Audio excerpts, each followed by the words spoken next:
Well, welcome to Rewrite Your Reality with Reese. I'm Reese.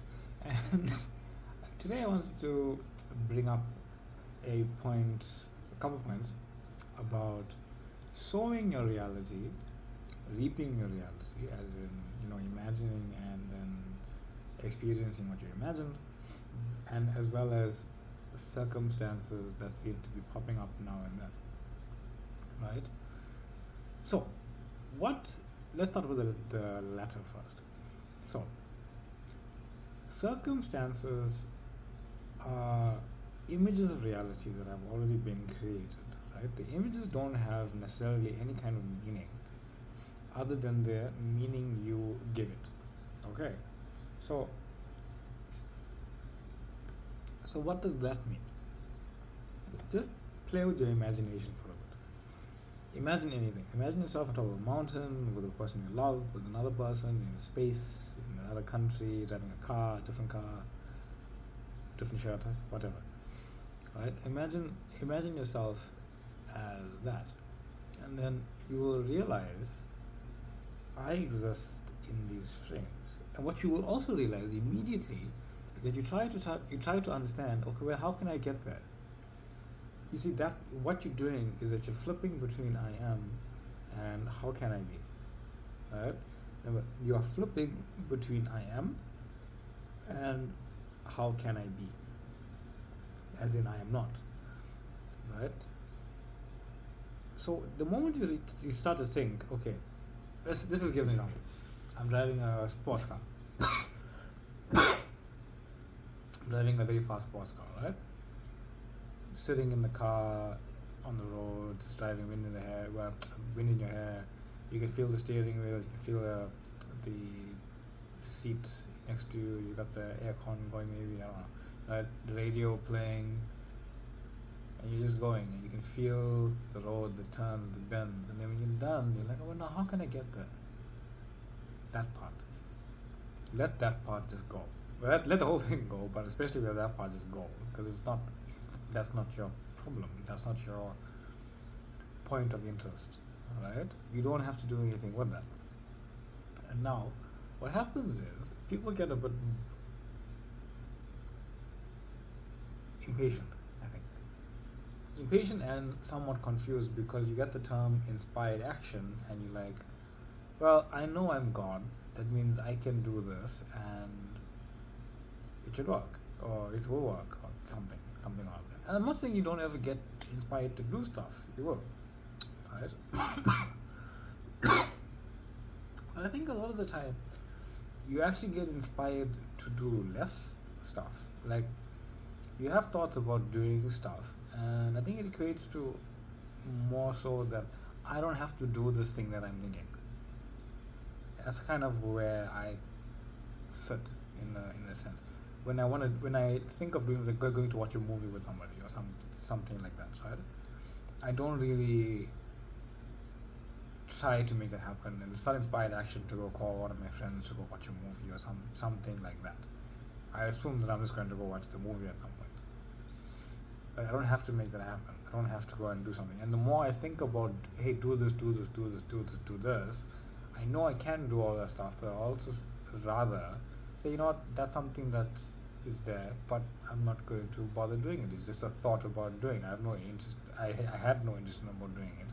I had no interest in doing it. I'm just gonna let it play out. My assumption is that I'm watching the movie. I will be moved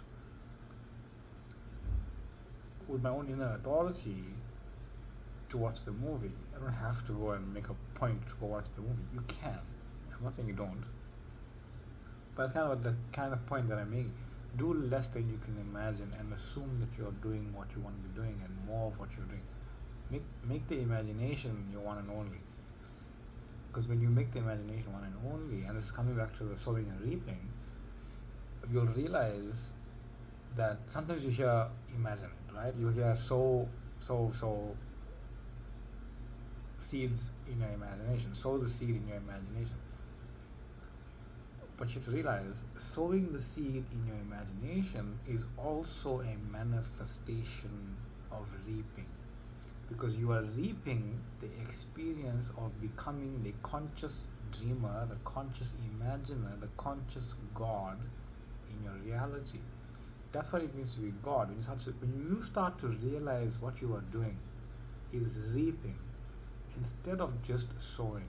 You see, people focus on like, okay, I've imagined this, but take a step back and realize I experienced myself realizing I am God, imagining how I would like things to be. You reaped that experience. I hope that's clear. I really hope that's clear, because I really want to get that home today. It was a really inspiring thought. I'll say it again. Previously, before realizing, before waking up, before coming into any of this stuff, right? You would want something, you desire something, and you would think of yourself as I am not almost immediately, or how can I be? You try to come up with things to do this, do that, blah, blah, blah, blah, right? And sometimes it works, sometimes it doesn't work, because it depends on your state of being, I would imagine, right? Or how things are unfolding for you. Now, when you realize you are God, you realize that I am an infinite being, and I am every version of Reese that I could possibly be at the same time, and I am all of reality given consciousness, experiencing that consciousness through the experience of Reese, right? What happens is that when you start to imagine things how you would like to be, like say something happened a couple of seconds ago and then you say, I don't really prefer that, I prefer this, and then you imagine that. The entire act of experiencing one thing and imagining another thing as a choice itself is a reaping of your state of being. Because your state of being is now, I'm always going to imagine things the way that I desire them to be, and everything is unfolding as that ideal, including myself imagining how I would like things to be. I really hope that's clear. If not clear, tell me and I'll say again and again and again and again. Right? I wrote it down as well. Now, I'll just say what I wrote. Okay. Previously, you might have thought I am not, and reaped the experience of being the person who imagines I am not. You see, when you I am not, you are reaping the experience of I am not. You are imagining yourself as I am not. You are experiencing physically and metaphysically the experience of I am not. You are reaping that experience. Right? Now, if you assume you are the dreamer and you assume that I am, and you are the chooser, you reap the physical experience doesn't really matter. Right? That's one thing. Another thing, physical experience of preferred or non-preferred. The experience of choosing and imagining how you would like things to be, in combination, is now you having reaped the experience of consciously and continuously choosing and dreaming as the dreamer who imagines their dream life. You see, your dream life is you imagining your dream life continuously no matter what. And as you continuously imagine your dream life no matter what, you are reaping the experience of being the person who is imagining the dream life no matter what. I hope that's really clear. Remember, the act of sowing, or the act of imagining, is a physical manifestation of literally reaping your dream life. Right? It is a manifested experience of creating your dream life. You are the person who is the dreamer, and you are experiencing yourself as the dreamer by experiencing yourself dreaming. You're really dreaming. I don't know. I'm so excited by this. I don't know how to even convey it like succinctly more than I have, and I hope it's clear. So you realize you're the dreamer, and you realize that you can have any experience with anybody. Things like my SP is mad at me and blocked me and this and that. You realize it's only one reality. You say, okay, no, but how can I change it? How can I fix it? How can I stop it? Stop trying to change it. Stop trying to fix it. Stop trying to do anything with it. Just choose how you would like it to have been, or be, or will be, or whatever. It doesn't really matter. It's all now. Choose that, and you say, okay, no, but then what? Then nothing. Just leave it. Let it go. Let it unfold. Let it ruminate in you. Imagine how you would like things to be. And I know your brain is going to be, I don't know how this person can go from hating my guts to loving my guts. That's not your job to do that. It's not your job to do that. Okay, and I don't like giving what's this?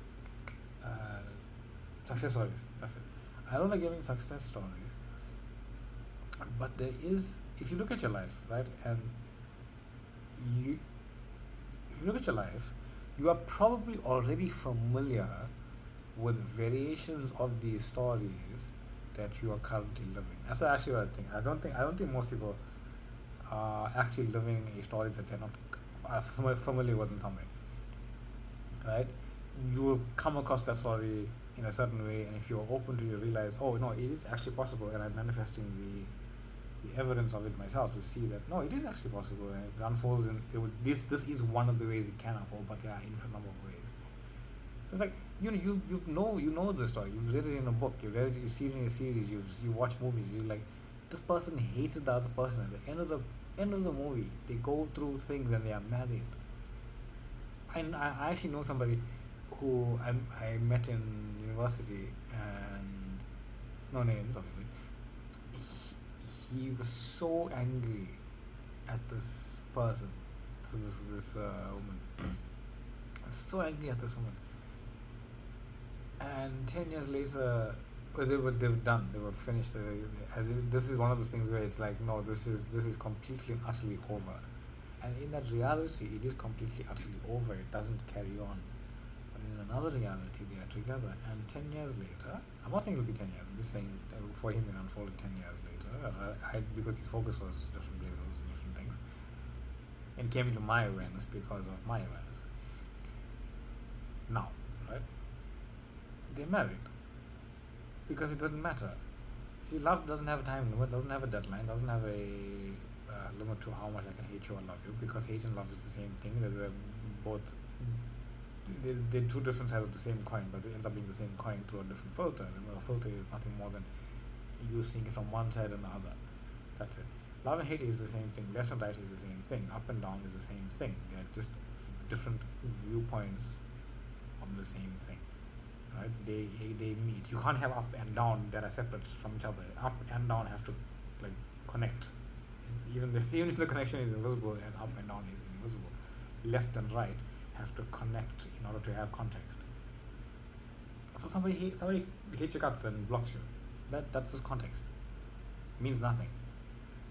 You are that version of yourself that you desire to be, regardless of the other person themselves. Regardless of your own thoughts, even, because you are just a manifestation of I am awareness. Right? I hope that's so clear today. Just rounding it up. Remember, you are I am awareness. You exist everywhere. You are the the point of knowing that has no point. You are the point of knowing that has no point. You have no center, but you are the center. You have no, like a point on a blank sheet that doesn't exist, but it's everywhere and can be anything. You are that. You are the consciousness that is nothing, nothingness. So when you really know that, you really realize that everything you do is a manifestation, and if you're continuously imagining your wish fulfilled, regardless of anything that's happening, that is you reaping yourself as I am awareness that is consciously imagining your wish fulfilled. When you go back to your end, you are manifested a state that no matter what, I'm going back to my end. I'm staying in that end. I'm going to remember and realize that no, I'm always in that end, and that my end is what's unfolding. My end is what's being created all around me, regardless of what it looks like. You are reaping it. Remember, reaping is not just reaping the physical manifested point. It is the entire experience of fulfillment forever and always. Right? You're driving the car. You're going to be driving a fast car, a expensive, fast, luxurious car at some point. The reaping is you continuously imagining it over and over and over. You have reaped the experience of being I am awareness, or being I am awareness, being aware that you are already doing this right now, and you're continuously bringing it forth. That experience is you reaping it over and over. But where's my stuff? No, leave the stuff. Let the 3D unfold on its own. You don't have any control of the 3D whatsoever. But your I am does. You're one with your I am, so let your I am do it. Okay? Anyway, I hope that made sense. Love you all. Thank you for the comments. They've been wonderful. Thank you for the subscribing and the liking. beautiful as always. Thank you for the questions, and thank you for reaching out and asking my views on things. I appreciate it. I do have a Facebook group if you want to join it. So the links are in the description, I believe. You can find me on TikTok at Reality as well. Somebody found it from Facebook, I think. Yeah, and it was pretty cool. So, Facebook, TikTok, YouTube, but so that doesn't matter. I appreciate you all. Love you all. Take care. Bye.